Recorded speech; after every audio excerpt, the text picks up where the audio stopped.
ఇస్లాడమ్మా అందరికీ ఉదయకాలపు శుభములు కలుగునుగాక. దేవుని మహాకృపను బట్టి, దేవుని యొక్క మహాబలమును బట్టి మరొక దినమున మీ అద్భుత దేవుడు ఉంచినందుకు దేవునికే మహిమ కలుగునుగాక. మంచి ఈ దినము దేవుడు చక్కటి వాగ్దానము చేత దేవుడు మనల్ని బలపరచాలని ఆశపడుతున్నాడు.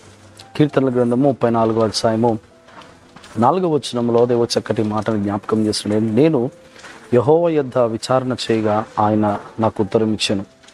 నాకు కలిగిన భయములన్నిటిలో నుండి ఆయన నన్ను తప్పించాను. చక్కటి వాగ్దానం. దావీదు భక్తుడు చక్కటి మాటను జ్ఞాపకం చేస్తున్నాడు. అయ్యా, నీవు ఇంతగా ఆశీర్వదించబడటానికి, దీవించబడటానికి, నీవు శ్రమలో ఉన్నప్పుడు, కష్టకాలంలో ఉన్నప్పుడు, నీవు శత్రు ఎదుట నిలబడినప్పుడు, సౌలు నిన్ను చంపడానికి వచ్చినప్పుడు, లేదా శత్రువులు రాజ్యాలు నీ మీదకి యుద్ధము ప్రకటించినప్పుడు నీవు తప్పించబడటానికి, తప్పించుకోవడానికి గల కారణం ఏంటంటే, నీకు ధైర్యం ఎక్కడి నుంచి వచ్చింది? అసలు ఇంత ధైర్యంగా నువ్వు బ్రతకగలిగిన అసలు బ్రతకడానికి ఒక మార్గం ఏది అని వాళ్ళు అడిగినప్పుడు దావీదు చెప్తున్న మాట ఏంటో తెలుసా? నేను యెహోవా యొద్ద విచారణ చేయగా ఆయన నాకు ఉత్తరం ఇచ్చాడు. యెహోవా ఎదుట విచారణ చేయగా అంటే దేవుని ఎదుట ప్రార్థించినప్పుడు, దేవుణ్ణి స్తుతించినప్పుడు, నిత్యము దేవుని స్తుతించేవాడిని, నిత్యము దేవుని నామాన్ని గణపరిచేవాడిని, నిత్యము దేవుని సన్నిధిలో నేను స్తుతిగానాలు చేశాను. నేను దేవుని స్తుతించేవాడిని కనుక నేను ఏ విషయంలో నేను భయపడిన నా భయమును తప్పించాడు దేవుడు. శ్రమలు వచ్చినప్పుడు, కష్టం వచ్చినప్పుడు, ఇబ్బంది వచ్చినప్పుడు, ఆటంకం వచ్చినప్పుడు నేను దేవుని స్తుతించేవాడిని. I come to God's presence. నేను దేవుని సన్నిధిలోకి వచ్చేవాడిని. నేను దేవుని సన్నిధిలోకి వచ్చి దేవుని స్తుతించేవాడిని కనుక అప్పుడు దేవుని నన్ను తప్పించేవాడు. కనుక ఉదయకాల సమయంలో దేవుడు చెప్తున్న మాట ఏంటంటే, నేను యెహోవా యొద్ద విచారణ చేయగా. మనము దేవుని సన్నిధిలో ప్రార్థించాలని, దేవకాలము ఈ వాక్యం వింటున్న మనము నిత్యము దేవుణ్ణి స్తుతించే వారంగా ఉండాలి, దేవుణ్ణి ఆరాధించే వారంగా ఉండాలి. We need to come to God's presence. రోజులో కొద్దిసేపు అయినా, కనీసం ఒక 20 నుంచి 30 నిమిషాలైనా దేవుని సన్నిధిలోకి మనం రావాలి. దేవుని సన్నిధిలో మొరపెట్టాలి, దేవుణ్ణి అడగాలి, దేవుని వేడుకోవాలి. ప్రభువా, నా పరిస్థితి, నా స్థితి, నా పరిస్థితి ఇది ప్రభువా. దేవుణ్ణి ఎప్పుడైతే మనం వేడుకుంటామో అప్పుడు దేవుడు మన భయానుదోళనని తీసివేస్తాడు. నీవు భయములో నుంచి బయటికి రావటానికి గల కారణం ఏంటంటే, నేను దేవుని చెంత చేరేవాడినయ్యా అంటే నేను విచారణ చేయగా ఆయన నాకు ఉత్తరం ఇచ్చేది. నేను దేవుని సన్నిధిలో ప్రార్థన చేసినప్పుడు దేవుడు నాకు ఉత్తరం ఇచ్చేవాడు, దేవుడు నాకు బలపరిచేవాడు, దేవుడు నాకు మహిమపరిచేవాడు, దేవుడు నా జీవితాన్ని, బలహీనమైన నా జీవితాన్ని బలముగా దేవుడు మార్చేవాడు. కనుక నా ప్రియమైన దేవుని బిడ్డలారా, దేవుని సన్నిధిలో ఎప్పుడైతే మనము ప్రార్థన చేస్తామో, స్తుతిస్తామో, బలపరుస్తామో దేవుడు మనల్ని తప్పిస్తాడు. నువ్వు ఏ పరిస్థితులైనా ఉండు, ఏ స్థితిలో అయినా ఉండు. యోహాను సువార్తలో దేవుడు చక్కటి మాట అంటాడు.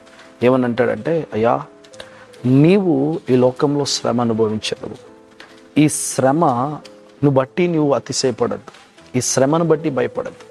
నీవు ధైర్యము తెచ్చుకొని ముందుకు వెళ్ళు, నేను నిన్ను ఆ విజయంలోకి నడిపిస్తానంటాడు. The God will give the victory for your life. ఎప్పుడు విజయం ఇస్తాడంటే, నీవు దేవుని చెంత చేరినప్పుడు, నువ్వు నా యందు నిలబడినప్పుడు, నువ్వు దేవుని చెంత.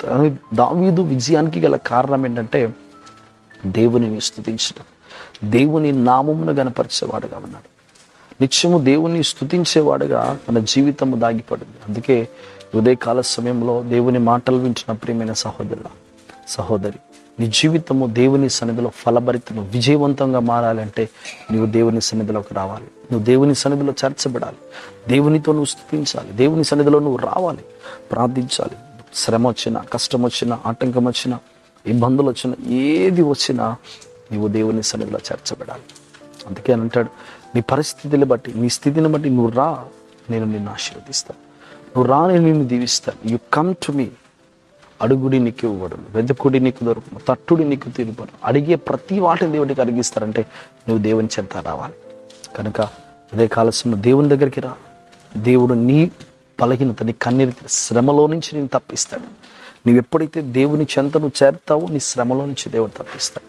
నువ్వు దేవుని చెంతలో ఉంటావో దేవుడు నేను బలపరుస్తాడు. అందుకే అంటాడు, నేను యెహోవా యొద్ద విచారణ చేయగా ఆయన నాకు ఉత్తరం ఇచ్చాను. నాకు కలిగిన భయములన్నిటిలో నుండి ఆయన నన్ను తప్పించాడు. నీవు కలిగిన భయం అన్నిటిలో నుంచి దేవుడు నిన్ను తప్పిస్తాడు. God will take off everything for your life. దేవుడు భయానుదోళనలన్నిటినీ దేవుడు తప్పిస్తాడు. నువ్వు ఏ భయం కలిగి ఉన్నావు, ఏ ఆటంకము కలిగి ఉన్నావు, ఏ ఇబ్బంది కలిగి ఉన్నావు, ఏ శ్రమ కలిగి ఉన్నావు, ఏ బలహీనత కలిగి ఉన్నావు, ఆ బలహీనతలన్నీ నా దేవుడు ఏం చేస్తాడంటే తప్పిస్తాడు. కనుక నా ప్రియమైన దేవుని బిడ్డలారా, నీ కృపలో, దేవుని కృపలో, మహిమలో నీవు నీ కుటుంబము నిత్యము ఆనందంగా ఉండాలని ప్రభుపేట కోరుకుంటూ, నిత్యము నీ సన్నిధిలో ఉండాలని ప్రభుపేట కోరుకుంటున్నా. ఏ భయం ఉందో భయపడకు, ఏ ఆటంకం ఉన్నా భయపడకు, ఏ ఇబ్బంది ఉన్నా భయపడకు, ఏ శ్రమ ఉన్నా భయపడకు, ఏ పరిస్థితి నీ జీవితంలో నువ్వు భయపడకు.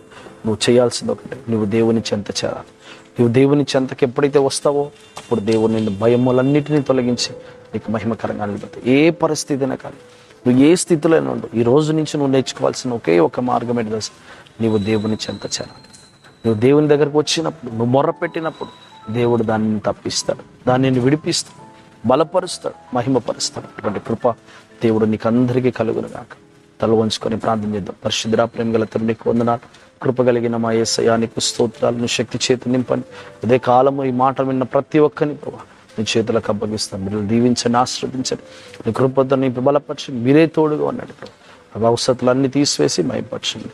యేసు నామములో అడిగి వేడుకుంటున్నాము తండ్రి, ఆమేన్. ప్రశ్నడమ్మా అందరికీ దేవుడు మిమ్మల్ని దీవించి ఆశ్రదించండి గాక. ఆమేన్.